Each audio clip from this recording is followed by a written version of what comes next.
ಎಲ್ಲರಿಗೂ ನಮಸ್ಕಾರ. ಇವತ್ತು ನಾನು ತೊಂಡೆಕಾಯಿ ಪಲ್ಯ ಮಾಡೋದು ಹೇಗೆ ಅಂತ ತಿಳಿಸ್ಕೊಡ್ತೀನಿ. ತೊಂಡೆಕಾಯಿ ಪಲ್ಯ ಮಾಡೋದಕ್ಕೆ ಬೇಕಾಗಿರುವಂತಹ ಸಾಮಗ್ರಿಗಳು: ತೊಂಡೆಕಾಯಿ 1/4 kg ಉದ್ದನೆ ಹೆಚ್ಕೊಂಡಿರುವಂಥದ್ದು, ಟೊಮೆಟೊ 2, ಹಸಿಮೆಣಸು 3, ಕೊತ್ತಂಬರಿ ಸೊಪ್ಪು ಸ್ವಲ್ಪ, ತೆಂಗಿನಕಾಯಿ ತುರಿ, ಖಾರ ಪುಡಿ 1 ಟೇಬಲ್ ಸ್ಪೂನ್, ಉಪ್ಪು, ಆಮೇಲೆ ಸಾಸಿವೆ 1 ಅರ್ಧ ಟೇಬಲ್ ಸ್ಪೂನ್, ಅರಿಶಿಣದ ಪುಡಿ 1 ಅರ್ಧ ಟೇಬಲ್ ಸ್ಪೂನ್, ಎಣ್ಣೆ, ಒಗ್ಗರಣೆ ಸೊಪ್ಪು. ಈಗ ನಾವು ತೊಂಡೆಕಾಯಿ ಪಲ್ಯ ಹೇಗೆ ಮಾಡೋದು ಅಂತ ನೋಡ್ಕೊಳ್ಳೋಣ.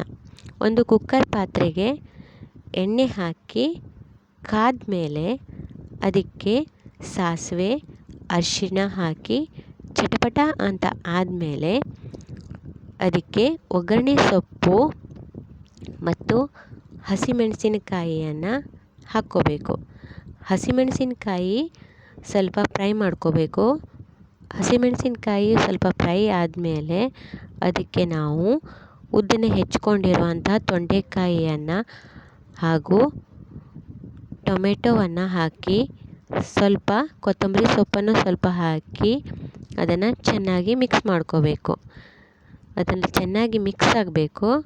ಎಲ್ಲ ಇಂಗ್ರೀಡಿಯೆಂಟ್ಸು ಸ್ವಲ್ಪ ಮಿಕ್ಸ್ ಆದಮೇಲೆ ಅದಕ್ಕೆ ನಾವು ಸ್ವಲ್ಪ ನೀರನ್ನು ಹಾಕ್ಕೋಬೇಕು. ಸ್ವಲ್ಪ ನೀರಂದರೆ ಒಂದು ಲೋಟದಲ್ಲಿ 1/4 ಲೋಟ ನೀರನ್ನು ಹಾಕ್ಕೊಂಡ್ರೆ ತುಂಬ ಒಳ್ಳೆಯದು.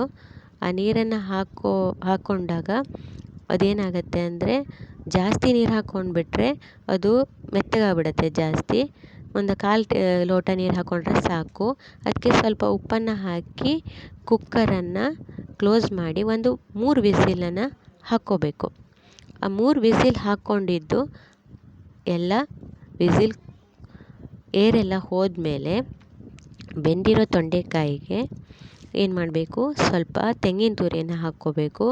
ಆಮೇಲೆ ಖಾರ ಪುಡಿ 1 ಟೇಬಲ್ ಸ್ಪೂನ್ ತೊಗೊಂಡಿದ್ದೀವಲ್ಲ ಅದನ್ನು ಹಾಕ್ಕೋಬೇಕು. ಅದು ಜಾಸ್ತಿ ಖಾರ ಬೇಕು ಅಂದರೆ ಹಾಕ್ಕೋಬೋದು, ಇಲ್ಲಾಂದರೆ ಸ್ವಲ್ಪ ಕಡಿಮೆ ಮಾಡ್ಕೋಬೋದು. ಇವೆಲ್ಲನೂ ನಾವು ಚೆನ್ನಾಗಿ ಮಿಕ್ಸ್ ಮಾಡ್ಕೋಬೇಕು. ಮಿಕ್ಸ್ ಎಲ್ಲ ಮಾಡಿಕೊಂಡು ನೀರೆಲ್ಲ ಆರಿದ ಮೇಲೆ 2 ಮಿನಿಟ್ ಕುದಿಸ್ಕೋಬೇಕು. ಇವಾಗ ತೊಂಡೆಕಾಯಿ ಪಲ್ಯ ರೆಡಿಯಾಗಿದೆ. ಇದನ್ನು ಒಂದು ಸರ್ವಿಂಗ್ ಬೌಲ್ಗೆ ಹಾಕ್ಕೊಂಡು ಸರ್ವ್ ಮಾಡ್ಕೊಳ್ಳಿ. ಈ ತೊಂಡೆಕಾಯಿ ಪಲ್ಯ ಅನ್ನದ ಜೊತೆ, ರೊಟ್ಟಿ ಜೊತೆ, ಚಪಾತಿ ಜೊತೆ ತಿನ್ನೋಕ್ಕೆ ಚೆನ್ನಾಗಿರುತ್ತೆ. ಇದನ್ನು ಒಮ್ಮೆ ಟ್ರೈ ಮಾಡಿ ಹೇಗಿದೆ ಅಂತ